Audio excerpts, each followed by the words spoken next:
Hello everyone, ज्ञान coaching centre के YouTube channel पर आपका स्वागत है। जैसा कि आप सभी को पता है, टीजीटी और पीजीटी की वैकेंसीज आ चुकी हैं। तो उसमें से कृषि वर्ग के लोगों के लिए हम लोगों के कृषि वर्ग में एक टॉपिक आता है, पशुपालन से काफ़ी क्वेश्चंस पूछे जाते हैं। तो उसमें से आज हम लोगों ने एक टॉपिक के बारे में चर्चा करेंगे जिसका नाम है ब्रीडिंग सिस्टम, प्रजनन प्रणाली। प्रजनन प्रणाली के बारे में हम लोग देखते हैं इसके बारे में क्या होता है। ये कि the arrangement of mating in animals, पशुओं में वो सारी व्यवस्थाएं, वो सारे तरीके जिससे हम लोगों के उनके बीच क्रॉस कराते हैं, नर और मादाओं के बीच। तो उन्हीं के बीच में हम लोग उन्हीं सिस्टमों के बारे में चर्चा करेंगे। तो मेनली इनको दो भागों में बांटा गया है ब्रीडिंग को एनिमल्स में, इन ब्रीडिंग और out breeding. First in breeding क्या होती है? अंतः प्रजनन। अंतः प्रजनन में हम लोग क्लोजली रिलेटेड मेल्स और फीमेल्स का क्रॉस कराते हैं, जो बहुत ही निकट हैं उनके बीच अगर हम लोग संबंध बनवा रहे हैं तो वो आती है इन ब्रीडिंग के अंदर। Secondly out breeding. Out breeding क्या होती है? बाह्य प्रजनन। जब हम लोग नर और मादा जिनमें कोई भी रिलेशन नहीं है, जिनके बीच कोई भी संबंध नहीं स्थापित है, उनके बीच अगर हम लोग मेटिंग करवाते हैं तो वो आती है हम लोगों की आउट ब्रीडिंग के अंदर। आउट ब्रीडिंग आप समझ गए। अब इन्हीं को फर्दर डिवाइड किया गया है इन ब्रीडिंग को। क्लोज इन ब्रीडिंग, संबंधी में भी बहुत निकट संबंधी वो आ जाते हैं क्लोज इन ब्रीडिंग में। लाइन इन ब्रीडिंग, थोड़े से दूर के संबंधी, उनके बीच अगर हम लोग क्रॉस या ब्रीडिंग करवा रहे हैं तो वो आ जाते हैं लाइन इन ब्रीडिंग के अंदर। आउट ब्रीडिंग को फर्दर हम लोगों ने 4 में क्लासिफाई किया है: out crossing, cross breeding, hybridization और ग्रेडिंग अप। क्रॉस ब्रीडिंग को further criss cross, triple cross, back cross और टॉप क्रॉस। आइए इनके बारे में और थोड़ी चर्चा कर लेते हैं हम लोग।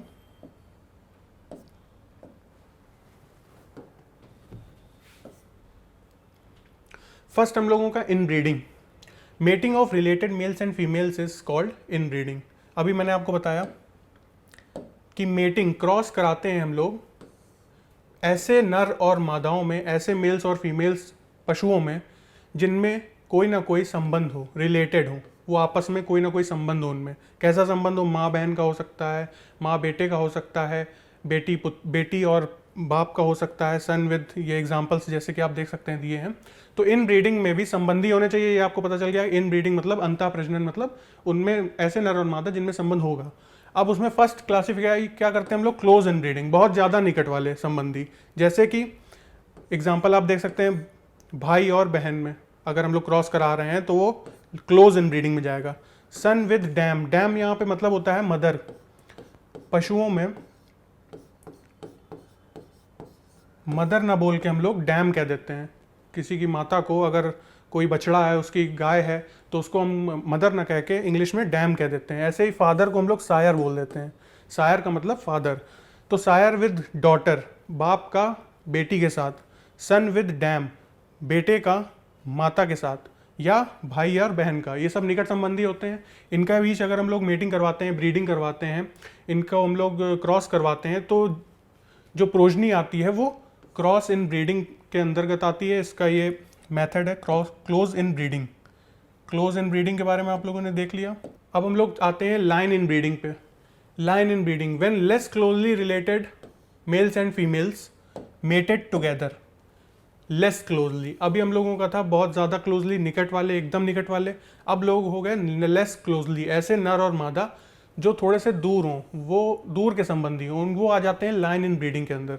एग्जाम्पल हम लोग देख लेते हैं। Cousin mating, cousin half brother and sister. Sun with grand dam, एक जनरेशन का फर्क आ गया। देखिए, बेटे और दादी के बीच एक जनरेशन का फर्क आ गया। लाइन इन ब्रीडिंग में, क्लोज इन ब्रीडिंग में क्या था? निकट संबंधी एकदम, जैसे बहन भाई, माता पिता, ऐसे। Sire with grand daughter, grand daughter पोती और बाबा के बीच। तो इसके इन ब्रीडिंग के डिसएडवांटेज भी बहुत सारे होते हैं। जैसे कि in breeding homozygosity of similar genes is increases. Homozygosity बढ़ जाती है, डिससिमिलरिटी डिक्रीज हो जाती है। तो इससे क्या होता है कि जो हम लोगों की प्रोजनी ऑफ स्प्रिंग जो आती है, ऐसे क्रॉस कराने से, इन ब्रीडिंग कराने से, निकट संबंधी के नर और मादा के बीच क्रॉस कराने से, जो हम लोग की प्रोजनी या जो बच्चा होता है वो उसमें विगर कम हो जाती है, लेस विगर होता है और उसमें ताकत कम रहती है as compare to father and mother. Next हम लोगों का आ जाता है इन ब्रीडिंग, हो गया, निकट संबंधियों के बीच क्रॉस हो गया। अब होता है आउट ब्रीडिंग। आउट ब्रीडिंग में डिफिनेशन अब देख लीजिए। Mating of unrelated mails and females, related हो गए तो वो चले जाएंगे इन ब्रीडिंग में। अब कोई रिलेशन नहीं है उनके बीच, अनरिलेटेड है, तो वो चले जाएंगे आउट ब्रीडिंग के अंदर, नोन एज आउट ब्रीडिंग। इसके भी चार डिवाइड किया है हम लोगों ने, चार में, out crossing, cross breeding, grading up, species hybridization. अब इसको भी एक एक करके देख लेते हैं हम लोग। फर्स्ट आ जाता है आउट ब्रीडिंग में out crossing, when unrelated mails and females with in the same breed. ये बात आपको खास ध्यान रखनी है आउट क्रॉसिंग में, व्हेन अनरिलेटेड हो, कोई संबंध नर और मादा में ना हो, mails and females with in the same breed, संबंध ना हो नर और मादा में लेकिन ब्रीड सेम हो। जैसे आप नर अगर किसी एक ब्रीड का ले रहे हैं, जर्सी का ले रहे हैं, तो मादा भी उसी ब्रीड की होगी। Is mated together known as out crossing, ये कहलाती है आउट क्रॉसिंग। उनमें कोई संबंध ना हो, वो किसी तरह से भी संबंध में ना हो, भाई बहन ना हो, माँ और बेटा ना हो, वो किसी भी संबंध से ना जुड़े हों और सेम ब्रीड के हों। इसको आप ध्यान रखिएगा, ये डेफिनेशन का मेन पॉइंट है, सेम ब्रीड के हों। जर्सी का नर है तो जर्सी का ही मादा होगा, तो उसको अगर हम लोग कराएंगे तो वो आता है आउट क्रॉसिंग के अंदर। There is no any common ancestor up to 4 to 5 generation. इसको भी हम लोग ले लेते हैं, जैसे एक ब्रीड है जर्सी, तो उसका हम लोगों ने अगर नर लिया है तो उसके 4 से 5 जनरेशन के बाद की मादा अगर हम लोग लेंगे तो वो भी हम लोग उसके बीच क्या आ जाता है कि संबंध नहीं रहता है, ऐसा कहे हम लोग मान लेते हैं कि उनके बीच जो है डिसिमिलरिटी आ जाती है, थोड़ी थोड़ी इन्वायरमेंटल आ जाती है, कोई भी फैक्टर हो, तो हम लोग ऐसा ले सकते हैं कि 4 से 5 जनरेशन का गैप कर लें और नर और मादा को हम लोग ले सकते हैं, तो वो भी आउट क्रॉसिंग में ही आएगा, उनके बीच भी संबंध खत्म हो जाता है, ऐसा मान लेते हैं हम लोग। System of breeding is followed to maintain pure breed. जैसा कि आप जानते हैं कि सेम ब्रीड है, नर भी सेम ब्रीड का है, मादा भी सेम ब्रीड की हम लोग ले रहे हैं इस क्रॉसिंग में, तो फिर इसकी प्योरिटी बनी रहती है। ब्रीड की जो भी प्योरिटी है, प्योरिटी खत्म नहीं होती है। हम लोग प्योर ब्रीड कह सकते हैं कि जो भी प्रोजनी आई है, ऑफस्प्रिंग आई है, या जो बच्चा पैदा हुआ है क्रॉस कराने से नर और मादा के, तो वो बिल्कुल एकदम सेम ब्रीड के हैं और प्योर है, एकदम ब्रीड की प्योरिटी एकदम मेंटेन है 100%। This system of breeding by which improvement of the breed below of average heard. अगर हम लोग एवरेज हर्ड, आप समझ लीजिए क्या होता है हर्ड, ग्रुप में कैटल्स होती हैं उनको हम लोग हर्ड कह देते हैं, इसकी हिंदी मीनिंग होती है झुंड। अगर हम लोग ग्रुप ऑफ कैटल्स कहेंगे तो उसको कह देंगे हम लोग हर्ड। वो कितनी भी हो सकती हैं, 50 हो सकती हैं, 100 हो सकती हैं, तो उनके ग्रुप को हम लोग कह देते हैं हर्ड।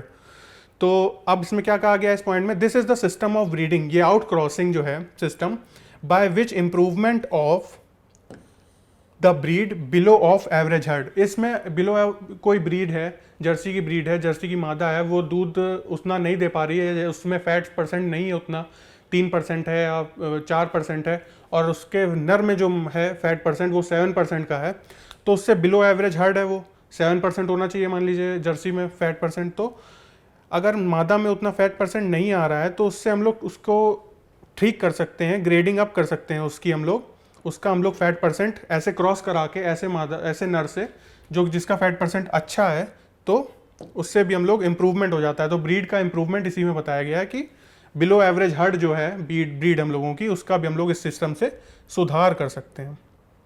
चलिए नेक्स्ट देख लेते हैं हम लोग। अब नेक्स्ट आ जाता है क्रॉस ब्रीडिंग। अब इसमें क्या करते हैं, when males and females of 2 different breeds are mated together. अब हम लोग आउट क्रॉसिंग में क्या कर रहे थे, नर और मादा को हम लोग ले रहे थे, वो सेम ब्रीड के थे, एक ही नस्ल के थे। अब हम लोग जो मेल्स और फीमेल्स ले रहे हैं वो 2 different breeds are mated together. अब हम लोग 2 अलग अलग नस्लों के नर और मादा ले रहे हैं। The progeny is known as cross bread.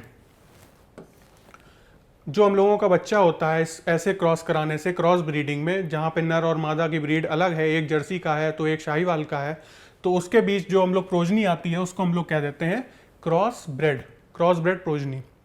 अब इसको भी क्रॉस ब्रीडिंग को भी हम लोगों ने 4 टाइप्स में डिवाइड कर दिया है, criss cross, triple cross, back cross, top cross. आइए एक एक करके इसको भी समझ लेते हैं। पहला आ जाता है क्रिस क्रॉस। इसको क्रिस क्रॉस क्यों कहा गया है, when males and females of 2 different breeds are crossed in alternative manner is known as criss crossing. Example के रूप में समझ लेते हैं हम लोग। जैसे कि हम लोगों ने एक ब्रीड ली ए जर्सी की, बी ब्रीड ली हम लोगों ने शाहीवाल की। अब हम लोगों को अपनी प्रोजनी में शाहीवाल का करेक्टर डालना है कि हम लोगों को दूध का उत्पादन ज़्यादा चाहिए, और एक ए ब्रीड जो है हम लोगों की जर्सी, उसका हम लोगों को करेक्टर चाहिए कि उसमें फैट परसेंट ज़्यादा हो दूध में।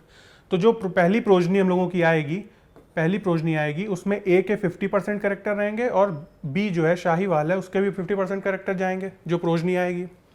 अब जो प्रोजनी आई उसका हम लोग फर्दर फिर से बी यानी जर्सी से फिर से क्रॉस करा देंगे उस प्रोजनी का। तो क्या होगा, बी से हम लोगों ने फिर कराया तो पहले प्रोजनी में आए थे बी के करेक्टर 50, अब जो हम लोगों ने बी से कराया फिर से क्रॉस, जो नेक्स्ट जनरेशन आएगी, नेक्स्ट जो हम लोगों की प्रोजनी आएगी उसमें करेक्टर बी के थोड़े से बढ़ जाएंगे, 75 हो जाएंगे जैसे कि आपको देखने को मिल रहा है, और ए के करेक्टर थोड़े से कम हो जाएंगे, 75 हो जाएंगे। फिर फर्दर हम लोग ए के करेक्टर कम हो गए तो चाहिए तो उसके भी हम लोगों को करेक्टर, तो फर्दर हम लोगों ए का कर देते हैं उसकी प्रोजनी, नेक्स्ट प्रोजनी का ए से करा देंगे, जर्सी से करा देंगे तो उसके करेक्टर बढ़ जाएंगे। और ऐसे ही हम लोग क्रम से ए बी करके ऐसे ही फर्दर जनरेशन बाय जनरेशन हम लोग कराते रहते हैं क्रॉस, अल्टरनेट कराते हैं, इसलिए हम लोगों को इस क्रिस क्रॉस को हम लोग अल्टरनेटिव क्रॉसिंग भी कहा जाता है। क्रिस क्रॉस मेथड को ये आपको याद रखना है, अल्टरनेटिव क्रॉसिंग यानी एक के बाद एक क्रम अनुसार, इसमें इस मेथड का यही यूज़ है। आइए नेक्स्ट देख लेते हैं। सेकंड नंबर है हम लोगों का ट्रिपल क्रॉसिंग। ट्रिपल क्रॉसिंग में क्या देखते हैं, when mating of 3 different breeds in rotational manner, मतलब इसमें भी वही है कि यहाँ पे अब पहली वाली में हम लोगों को 2 ब्रीड ले रहे थे, 2 डिफरेंट ब्रीड ले रहे थे, 2 नस्लें ले रहे थे, अब इसमें हम लोग 3 नस्लें लेंगे। इसको ट्रिपल क्रॉसिंग और रोटेशनल क्रॉसिंग भी हम लोग कह देते हैं। तो इसमें 3 ब्रीड क्यों लेते हैं, 3 ब्रीड हम लोग इसलिए लेते हैं जैसे अगर हम लोगों को तीनों में 3 ब्रीड है, हम लोगों के पास 3 नस्ल हैं, उसमें से देखने को हम लोगों को मिलता है कि 3 नस्लों में तीनों के अच्छे अच्छे कुछ कैरेक्टर हैं। पहली नस्ल हम लोगों की डिजीज़ रेजिस्टेंट है, उसमें बीमारियां नहीं होती हैं। दूसरी जो नस्ल है उसमें उसका दूध उत्पादन अच्छा है। और तीसरी जो नस्ल है उसमें हम लोगों की ऐसे कैरेक्टर्स हैं जैसे बलिष्ठ है, तीसरी हम लोगों की ब्रीड जो बलिष्ठ है, जो कार्य कर सकती है खेतों में भी, अगर उसको हम लोग चाहें तो वो कार्य करा सकते हैं। तो हम लोगों को तीनों से एक एक कैरेक्टर चाहिए, तब इस ब्रीडिंग का, तब इस क्रॉसिंग का हम लोगों का यूज़ आता है ट्रिपल क्रॉसिंग। हम लोग 3 ब्रीड लेते हैं, पहले लेंगे ए ब्रीड बी ब्रीड, 2 ब्रीड ले ली, उसके 50-50 कैरेक्टर्स आ गए नेक्स्ट प्रोजनी में। अब जो नेक्स्ट प्रोजनी आई है उसका हम लोग तीसरी ब्रीड से क्रॉस करा देते हैं, सी ब्रीड, जिसमें तीसरा कैरेक्टर कोई अच्छा है, दूध उत्पादन इसका अच्छा है, ये बलिष्ठ है बी वाली, ये वाली वायराइल है, इसमें बहुत सारी ताकत है, और बी ए जो है इसका ये डिजीज़ रेजिस्टेंट है, मान लीजिए ये हर कंडीशन में रह लेती है। तो इसका हम लोगों को तीनों कैरेक्टर चाहिए अच्छे अच्छे हम लोगों को हर प्रोजनी में। तो ए और बी का कराया, 50-50 आ गए फर्स्ट प्रोजनी में। सेकंड प्रोजनी जो आएगी उसमें सी के भी कैरेक्टर इंक्लूड हो जाएंगे, देखिए सी के भी आ गए 50%, बी के 25। फर्दर हम लोग ए का करा देते हैं, उसके कैरेक्टर बढ़ गए, तीनों के कैरेक्टर हम लोगों को थोड़े थोड़े प्रोजनी में मिलते रहते हैं। तो इस तरह से हम लोगों को जो प्रोजनी मिलती है उसमें तीनों के कैरेक्टर आ जाते हैं, और हम लोगों का इसी को रोटेशनल भी कह देते हैं, क्योंकि सी फिर ए फिर बी, अब इसके बाद जब कराएंगे तो फिर से सी का करा देंगे क्रॉस नेक्स्ट प्रोजनी में। तो इसका ट्रिपल क्रॉसिंग का ये यूज़ है। तो अब हम लोग नेक्स्ट देख लेते हैं बैक क्रॉसिंग। अब इसमें क्या कराते हैं, back crossing is mating of cross bred progeny back to one of the pure parent. 2 parent नर और मादा हम लोगों ने ले लिया, उसके बीच क्रॉस कराया, जो प्रोजनी आई, जो बच्चा आया उसका हम लोग बैक फिर किसी एक पेरेंट से, मेल या फीमेल से, उसका फिर से हम लोग क्रॉस करा देते हैं। तो यही हो जाती है हमारी back crossing. Races which were use to produce it, it is commonly used in genetic studies but not widely used by breeder. हम लोग इसका अमूमन स्टडीज़ पर्पज़, पढ़ाई के लिए हम लोग इसको यूज़ करते हैं, देखी जाती है बैक क्रॉसिंग। बाकी अमूमन तौर पे इसका कोई यूज़ नहीं है, ब्रीडर इसका यूज़ बैक क्रॉसिंग का नहीं करते हैं। इसका एग्जांपल दिया है कि बैक क्रॉस फर्स्ट में जो फिनोटाइपिक रेशियो है सबका toll toll toll toll toll का है। जब बैक क्रॉस सेकंड कराएंगे तो हम लोगों को 1:1 मिलेगा फिनोटाइपिक रेशियो, जो कि 2 टॉल वेराइटी देखने को मिलती हैं और 2 डॉर्फ वेराइटी, तो 1:1 हो जाता है फिनोटाइपिक। नेक्स्ट आ जाता है हम लोगों का top cross. In this system of female is crossed with her last sire of pedigree.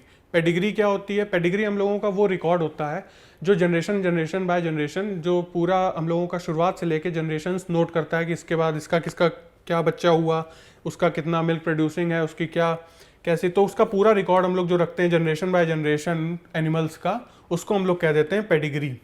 It is just like grading up. जो टॉप क्रॉसिंग है उसको कह देते हैं हम लोग grading up. And the difference is only that in it is used in different family. बस इसकी डिफरेंस इसमें ये है ग्रेडिंग अप से कि इसमें डिफरेंट फैमिली यूज़ होती है और ग्रेडिंग अप में same family. There is no any importance, इसका भी कोई ज़्यादा, टॉप क्रॉस का भी कोई ज़्यादा इंपॉर्टेंस नहीं है। ग्रेडिंग अप, अब बात आ गई तो ग्रेडिंग अप को देख लेते हैं। इट इज़ प्रैक्टिस, ये एक प्रैक्टिस है, breeding series of given breed to non descript female. Non descript female से आप क्या समझते हैं, मतलब अगर एक नस्ल आपने ले ली जिसमें आपको, जिसकी ब्रीड पता है, जिसकी नस्ल आपको पता है, उसका क्रॉस नॉन डिस्क्रिप्ट फीमेल से करा देते हैं। ऐसी मादा जिसकी नस्ल के बारे में आपको नहीं पता है, जानकारी आपको उसकी नहीं है, उसका क्रॉस हम लोगों एक प्योर ब्रीड से करा देते हैं। जर्सी से क्रॉस करा देंगे और ऐसी का क्रॉस कराएंगे जो 1-2 लीटर दे देती है आपको, लेकिन उसकी नस्ल के बारे में आपको नहीं पता है। तो इसका एग्जाम्पल में आपको क्लियर हो जाएगा। अब प्योर ब्रीड, एक प्योर ब्रीड ले ली, मान लीजिए जर्सी ले ली, और उसका क्रॉस हम लोग कराएंगे नॉन डिस्क्रिप्ट ब्रीड से जिसके बारे में आपको नहीं पता है। तो ऐसे क्रॉस कराने के मेथड को हम लोग कह देते हैं ग्रेडिंग अप। हम लोग नॉन डिस्क्रिप्ट फीमेल ये जो ली है हमने, इसकी हम लोग ग्रेडिंग अप करा रहे हैं, इसको अच्छे ब्रीड से करा के इसकी जो प्रोजनी है उसको बेहतर कर रहे हैं, उसका सुधार कर रहे हैं। तो इससे ग्रेडिंग अप आपका क्लियर हो गया। ये देखिए हम लोगों ने ये जो नॉन ब्रीड है ए वाली, इसके करेक्टर हम लोग ज़्यादा डालेंगे प्रोजनी में, तो हर बार हर जनरेशन में हमने ए का क्रॉस कराया है प्रोजनी से, क्योंकि हम लोगों की प्योर ब्रीड है ए, जो जर्सी ली है हमने प्योर ब्रीड है, और इसके करेक्टर जो हैं हर जनरेशन में देखिए बी वाले जो नॉन डिस्क्रिप्ट हैं इसके कम करते गए हैं। लास्ट जनरेशन जो हम लोग देख रहे हैं 7th जनरेशन, उसमें हम लोगों ने बी के करेक्टर जो है बिल्कुल ख़त्म ही कर दिए हैं, बिल्कुल एकदम ना के बराबर कर दिए हैं। तो इससे हम लोगों को ये पता है चलता है 7th जनरेशन में जो है हम लोगों ने बिल्कुल बी के करेक्टर जो है नॉन डिस्क्रिप्ट फीमेल है जो उसके हम लोगों ने करेक्टर बिल्कुल ख़त्म कर दिए ना के बराबर, 0.3 कर दिए हैं, तो वो बिल्कुल एकदम ना के बराबर हो गए। जो प्योर ब्रीड है उसके करेक्टर हम लोगों ने ज़्यादा रखे हैं। आइए अब नेक्स्ट देख लेते हैं स्पीसीज हाइब्रिडाइजेशन क्या होता है। स्पीसीज हाइब्रिडाइजेशन क्या होता है, अभी तक आप जो देख रहे थे वो हम लोग देख रहे थे ब्रीड, नस्लों के बीच क्रॉस कराना। अब हम लोग स्पीसीज हाइब्रिड, अब हम लोग दो अलग अलग स्पीसीज, दो अलग अलग प्रजातियों के बीच हम लोग क्रॉस कराएंगे बाय क्रॉसिंग 2 डिफरेंट स्पीसीज। इसमें हम लोग दो अलग अलग स्पीसीज ले लेंगे। Sometimes we get good virile, virile means बलिष्ठ,